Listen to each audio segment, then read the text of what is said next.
লিল্লাহি তাকবীর, লিল্লাহি তাকবীর। আসসালামু আলাইকুম ওয়া রাহমাতুল্লাহ। কেমন আছেন আপনারা সবাই? আপনারা বক্তৃতা শুনতে আসছেন? তা আমি তো আজকে বক্তৃতা দেব না। ঐতিহ্যবাহী জেলা টাঙ্গাইলের আজকের এই নির্বাচনী জনসভা 11 দলীয় নির্বাচনী ঐক্যবদ্ধ বাংলাদেশের পক্ষ থেকে এই জনসভার সম্মানিত সভাপতি, সভামঞ্চে বসা বাংলাদেশ জামাতে ইসলামী সহ 11 দলের কেন্দ্রীয় এবং স্থানীয় নেতৃবৃন্দ, শহীদ পরিবারের গর্বিত সদস্যবৃন্দ, জুলাই যোদ্ধাবৃন্দ, টাঙ্গাইলের আপামর জনতা মা এবং বোনেরা, টাঙ্গাইলবাসী ভাইয়েরা, সাংবাদিক বন্ধুগণ, আপনারা হয়তো অনেকেই জেনেছেন ইতিমধ্যে আজ সন্ধ্যা 6:30টায় বাংলাদেশ জামাতে ইসলামী আগামীর বাংলাদেশ কিভাবে গড়তে চায় সেই ইশতেহারটি ইনশাআল্লাহ প্রকাশ পাবে। আমাকে সেখানে যেন আল্লাহ তাআলা যথাসময়ে হাজির হওয়ার তৌফিক দান করেন। ইতিমধ্যে কুড়িগ্রাম, লালমনিরহাট, তারপরে নীলফামারী সেরে আমরা এখানে এসে হাজির হয়েছি।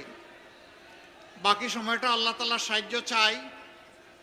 জাতির প্রয়োজনে, মানবতার প্রয়োজনে, দিনের প্রয়োজনে আল্লাহ যেন আমাদের রাস্তা সহজ করে দেন এবং নিরাপদ করে দেন। নির্বাচনের আর মাত্র হাতে গোনা 60টি দিন বাকি আছে। এই নির্বাচন অতীতের কোনো নির্বাচন নয়, এটি নতুন বাংলাদেশ গড়ার নির্বাচন। প্রায় 1,500-এর মতো জীবনের বিনিময়ে 34,000-এর ঊর্ধ্বে জুলাই যোদ্ধাদের রক্ত, আহত এবং পঙ্গুত্ব বরণের বিনিময়ে আজকের এই নির্বাচন। 54 বছর নির্বাচন হয়েছে, সরকার গঠন হয়েছে।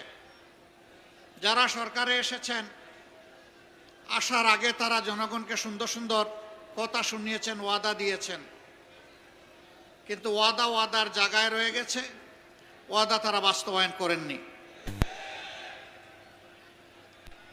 যার কারণে সমাজে বৈষম্য দেখা দিয়েছিল,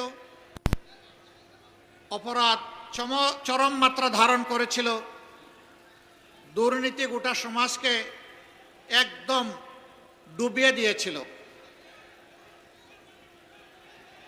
এর বিরুদ্ধে আমাদের যুব সমাজ ফুঁসে উঠেছিল একটা মাত্র স্লোগান, উই ওয়ান্ট জাস্টিস।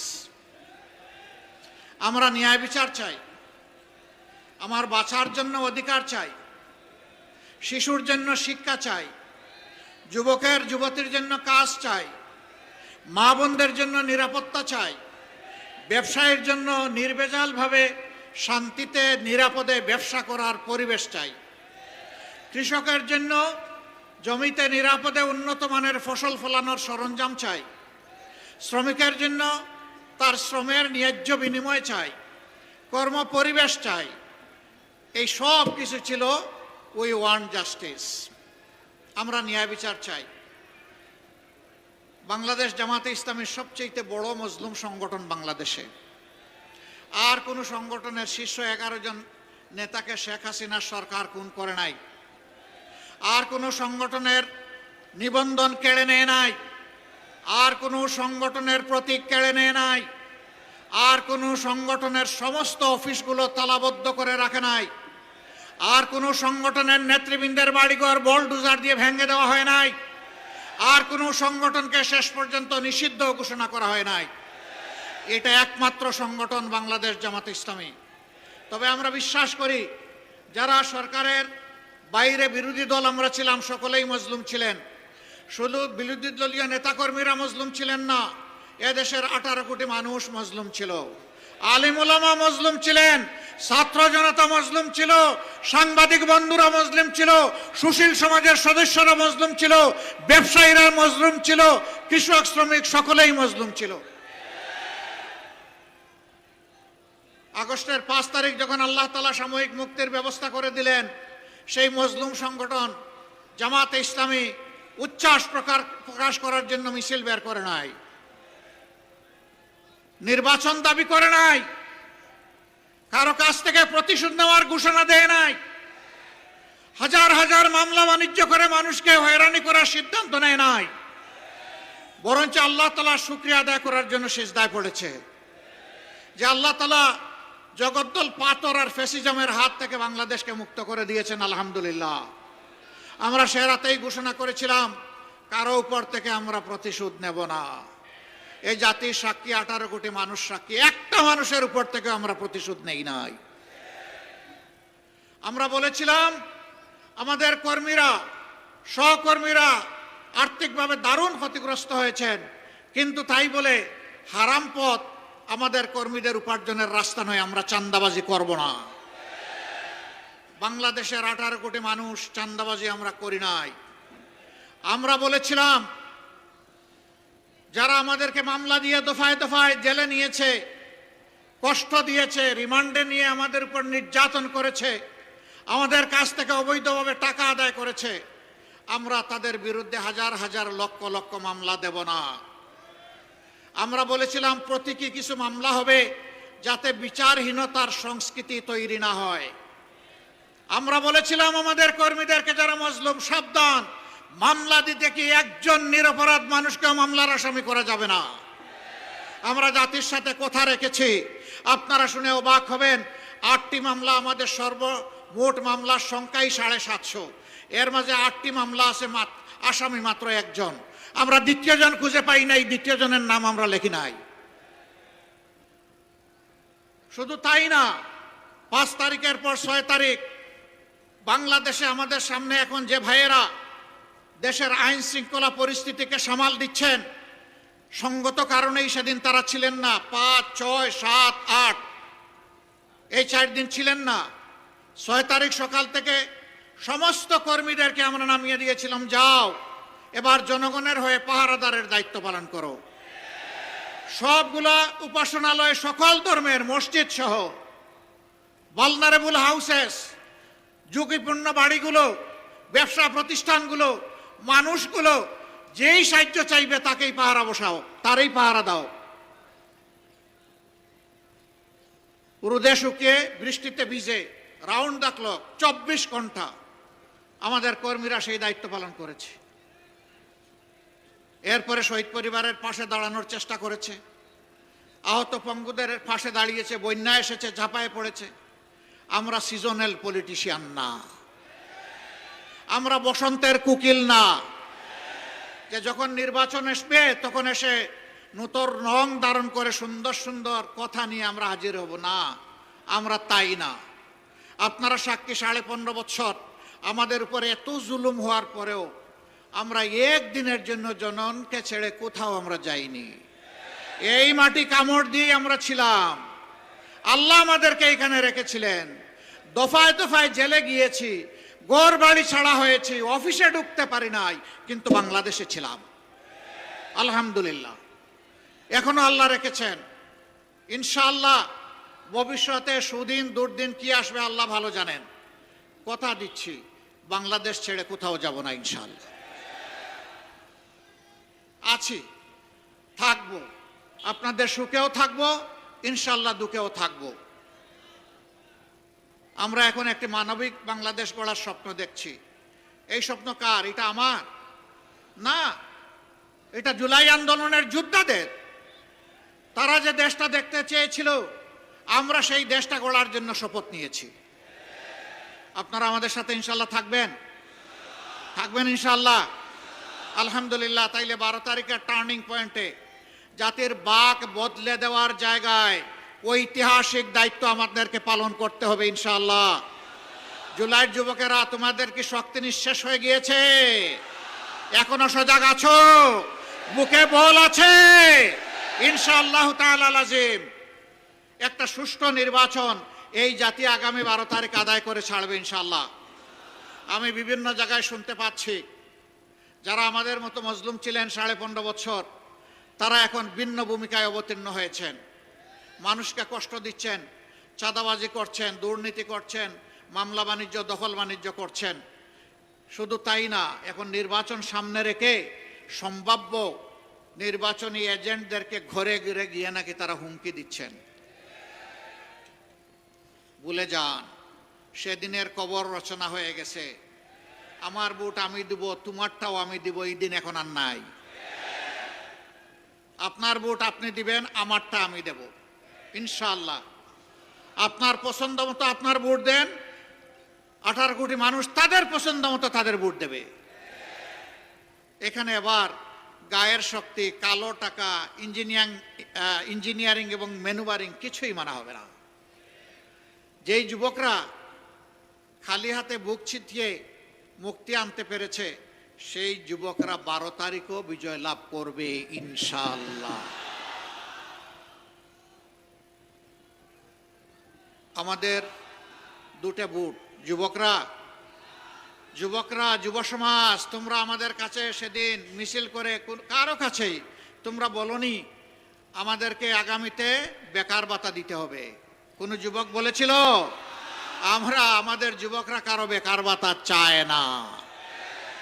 এই যুবকরা অধিকারের জন্য, কাজের অধিকারের জন্য লড়াই করেছিল।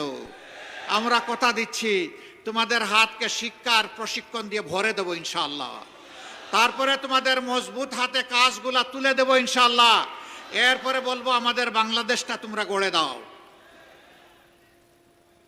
আমরা আগামীর বাংলাদেশ তোমাদের হাতে উপহার দিতে চাই। যুবকরা তৈরি আছেন? হাত তুলুন। মাশাআল্লাহ, আবাল বৃদ্ধ বনিতা সবাই যুবক। ইয়েস, তাইলে আমিও যুবক ইনশাআল্লাহ। যৌবনের প্রত্যাশার বাংলাদেশ। আগামী 15 তারিখ আমরা নতুন সূর্য পাবো ইনশাআল্লাহ। মা বোনরা বড় ঋণী করেছেন। জুলাইয়ের 15 তারিখ আমাদের মেয়েদের গায়ে ঢাকা বিশ্ববিদ্যালয়ে যখন হাত দেওয়া হয়, সারা বাংলাদেশে আগুন জ্বলে উঠেছিল। আমরা মায়েদের কাছে ঋণী। 16 তারিখ আবু সাইদ চিৎকার দিয়েছে উত্তরবঙ্গে দাঁড়িয়ে, আমার অধিকার আমাকে দে, না হয় আমাকে একটা গুলি দে। সে বলেছিল বুকের ভিতরে তুমুল ঝড়, বুক পেতেছি গুলি কর। জাতির জন্য বুকে গুলি লুফে নিয়েছে, পিঠে নেয় নাই, কারণ সে বীর সন্তান। বন্ধুগণ, সেদিন অনেকে বাধ্য হয়ে স্বৈর শাসকের হুকুম পালন করতে তারা বাধ্য হয়েছিলেন। আমরা জাতিকে নিয়ে পিছনে যেতে চাই না, আমরা জাতিকে নিয়ে সামনে যেতে চাই। আমরা এমন একটি বাংলাদেশ চাই যে বাংলাদেশে শিশুটি উপযুক্ত শিক্ষা পাবে, উপযুক্ত নাগরিক হিসাবে সুস্থ হয়ে বড় হওয়ার জন্য স্বাস্থ্যসেবা পাবে, নিরাপদ রাস্তা পাবে, নিরাপদ শিক্ষা প্রতিষ্ঠান পাবে। এরপরে যখন বড় হবে হাতের মধ্যে কাজ পাবে। এরপরে যখন আরো বড় হবে দেশটাকে গড়ে দেবে। আমরা সেই বাংলাদেশটা চাই যেই বাংলাদেশে আমার মা, আমার বোন, আমার মেয়ের শতভাগ নিরাপত্তা এবং মর্যাদা নিশ্চিত হবে ইনশাআল্লাহ। এটা গড়ে, রাস্তায়, কর্মস্থলে, যেখানেই হোক সব জায়গায় একই হবে। আমরা সেই বাংলাদেশ চাই যে বাংলাদেশে মানুষ তার যোগ্যতা এবং তার অবদান অনুযায়ী মূল্যায়িত হবে। সে ফর এক্সাম্পল, আজকের এই জনসভায় যারা আমাদেরকে নিরাপত্তা দিচ্ছেন, তাদের জীবন আর সাধারণ একটা দপ্তরে, অফিসে যিনি চাকরি করেন তার জীবন এক নয়। সেনাবাহিনী এবং আধা সামরিক বাহিনীতে যারা সদস্য হিসাবে নাম অন্তর্ভুক্ত করেন, প্রথম দিনই তারা নিয়ত করেন, আল্লাহর নামে শপথ করেন যে আমার দেশের প্রতি ইঞ্চি মাটি হেফাজত করার জন্য জীবন দিব, কিন্তু মাটি কাউকে দেব না। তাদের জীবন আর আমার জীবন এক নয়। র্যাব, পুলিশ, এরকম যারা আছেন শৃঙ্খলা বাহিনীতে, তাদের রাত নেই, দিন নেই, কখন কোথা থেকে কোন ডাক আসে তার কোনো ঠিকানা নেই। তার বেতন আর আমার বেতন এক হওয়া উচিত নয়। সবাইকে সমান দেওয়ার নাম ন্যায় বিচার নয়। যার যেটা ন্যায্য পাওনা থাকে সেটাই দিতে হবে, এর নাম ন্যায় বিচার। আমি আমার রাষ্ট্রের কর্মকর্তা কর্মচারীদেরকে সম্মানের সাথে বাঁচার, জীবন ধারণ করার ব্যবস্থা করে দেব না, আর সে অপরাধ করলে তাকে শাস্তির আওতায় আনবো, সরকারের কোনো অধিকার নেই। আগে তাকে তার অধিকার দিতে হবে, যাতে সে মন খুলে মন উজাড় করে রাষ্ট্রকে সেবা করতে পারে। তারপরে যদি কেউ অপরাধ করে অবশ্যই শাস্তি তার পাওয়া উচিত, কিন্তু এর আগে নয়। এমনকি একজন চোর চুরি করার পরেও সাথে সাথে তাকে শাস্তি দেওয়া যাবে না। আগে দেখতে হবে পেটের ভিতরে আগুন জ্বলছে কিনা। যদি আগুন জ্বলে কুদার জ্বালায়, আগে আগুন নেভানোর দায়িত্ব হচ্ছে সরকারের। ওই আগুন নেভানোর পরেও যদি লোভের বশবর্তী হয়ে চুরি করে, তখন তার শাস্তি হবে, তার আগে নয়। আমরা সেই সরকার চাই, সেই বাংলাদেশ চাই, যেই বাংলাদেশে আইন হবে সবার জন্য সমান। যে দেশে একজন সাধারণ মানুষ অপরাধ করলে নির্দিষ্ট অপরাধের জন্য তার যে নির্দিষ্ট শাস্তি হবে, দেশের প্রেসিডেন্ট প্রধানমন্ত্রী একই অপরাধ করলে তাদেরকেও ছাড় দিয়ে কথা বলা হবে না। একই বিচারের মুখোমুখি হতে হবে। বিচারের নামে কোনো ইম্পিউনিটি নাই, দায় মুক্তি নাই। এ বিচার মেনে নিতে হবে। এই সামাজিক ন্যায় বিচার যখন কায়েম হবে, বাংলাদেশ ইনশাআল্লাহ রকেট গতিতে সামনের দিকে এগিয়ে যাবে। আপনাদের সকলকে ধন্যবাদ। দুটি ভোট আজকে আপনাদের কাছে চাই। জুলাইয়ের যোদ্ধাদেরকে সম্মান করার জন্য, তাদের আকাঙ্ক্ষা বাস্তবায়নের জন্য গণভোট। গণভোটে কি বলবেন আপনারা? হ্যাঁ মানে আজাদি, না মানে গুলামি। আজাদি না গুলামি? আজাদি না গুলামি?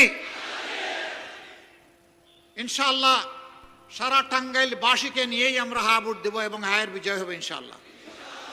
এর পরের ভোটটি ওই আকাঙ্ক্ষা বাস্তবায়নে যারা নিরলস কাজ করবে, দায়িত্বশীলতার সাথে, সততার সাথে, আল্লাহকে ভয় করে, প্রত্যেকটি নাগরিককে সম্মান এবং ভালোবেসে সেই সরকারটা আমরা গড়ে তুলে দিতে বদ্ধপরিকর। এই জন্যে 11টা দল আমরা নিজ নিজ মার্কা নিয়ে সব জায়গায় নির্বাচনে অবতীর্ণ হয়েছি। তবে এক জায়গায় 2 মার্কা নয়, একটা। যে মার্কা থাকবে বাকি 10 দল তার পাশে দাঁড়িয়ে যাবে ইনশাল্লাহ জনগণকে নিয়ে। এখন আমি মার্কাগুলো 8টা আসনের আমাদের প্রার্থীদের হাতে তুলে দিচ্ছি এক এক করে। টাঙ্গাইল 1 আসন, মধুপুর ধনবাড়ি, এই আসনে আমরা বাংলাদেশ জামাতে ইসলামী মনোনীত এবং 11 দল সমর্থিত প্রার্থী হিসাবে বিশিষ্ট চিকিৎসক জনাব ডক্টর আব্দুল্লাহ আল কাফি, তার হাতে ইনসাফের প্রতীক দাড়িপাল্লা তুলে দিলাম। ভাই শক্ত করে ধরো, জাতির ভার বহন করতে হবে আরো শক্ত। দোয়া করবেন, শেষমেশ একটা স্লোগান সবাইকে নিয়ে দিব ইনশাআল্লাহ। তারপরে টাঙ্গাইল 2, গোপালপুর ভুয়াপুর, জায়গাটা ভুইয়াপুর না? হ্যাঁ, গোপালপুর এবং ভুইয়াপুর, এই আসনে আমরা ইনসাফের প্রতীক দাড়িপাল্লা তুলে দিচ্ছি বাংলাদেশ জামাতে ইসলামীর জেলা সেক্রেটারি টাঙ্গাইলের জনাব হুমায়ুন কবির। জনাব হুমায়ুন কবির, শক্ত করে ধরেন, আরো শক্ত ইনশাআল্লাহ। এরপরে স্লোগান হবে ইনশাআল্লাহ, তৈরি হন। তারপরে টাঙ্গাইল 3, ঘাটাইল সাইফুল্লাহ হায়দর এনসিপি, তিনি ঢাকা বিভাগীয় সাংগঠনিক সম্পাদক এনসিপির। এটা কি? এটা কি? আমরা শাপলাকলি তার হাতে তুলে দিলাম। স্লোগান একসাথে হবে ইনশাআল্লাহ। তারপরে কালিহাতি টাঙ্গাইল 4, অধ্যাপক খন্দকার আব্দুর রাজ্জাক, আলহামদুলিল্লাহ, তার হাতে আমরা ইনসাফের প্রতীক দাড়িপাল্লা তুলে দিলাম, জেলা নায়েবে আমির। এরপরে সদর আসন টাঙ্গাইল 5, জেলা আমির আহসান হাবিব মাসুদ, আলহামদুলিল্লাহ, ইনসাফের প্রতীক শক্ত করে ধরতে হবে ইনশাআল্লাহ। এরপরে টাঙ্গাইল 6, নাগরপুর দেলদুয়ার ডাক্তার AK আব্দুল হামিদ, মাশাআল্লাহ, আমরা তার হাতে ইনসাফের প্রতীক দাড়িপাল্লা তুলে দিলাম। টাঙ্গাইল 7, অধ্যক্ষ আব্দুল্লাহ তালুকদার, তার হাতে আমরা আলহামদুলিল্লাহ দাড়িপাল্লা তুলে দিলাম। এই মানুষটা বুড়া না জোয়ান? এই মানুষটা বুড়া না জোয়ান? জোয়ান, ঠিক আছে, ভালো সার্টিফিকেট পাইছেন, নামেন। এরপরে বাসাইল সখীপুর টাঙ্গাইল 8, মৌলানা শফিকুল ইসলাম খান, মাশাআল্লাহ, ধরেন, শক্ত করে ধরেন, আলহামদুলিল্লাহ। ভাই মার্কা আছে? কোন সে মার্কা? জুড়ে সুরে শাপলাকলি, আরে শাপলাকলি, এটাও বলতে হবে ইনশাআল্লাহ। 12 তারিখ সারাদিন সকাল সন্ধ্যা বিজয় হবে, বিজয়মালা ইনশাআল্লাহ, মাশাআল্লাহ। আসুন আল্লাহর নামে স্লোগান দিয়ে বিদায় নেই। লিল্লাহি তাকবীর, লিল্লাহি তাকবীর, ইনকিলাব ইনকিলাব, জিন্দাবাদ জিন্দাবাদ, ইনকিলাব জিন্দাবাদ। আসসালামু আলাইকুম ওয়া রাহমাতুল্লাহ।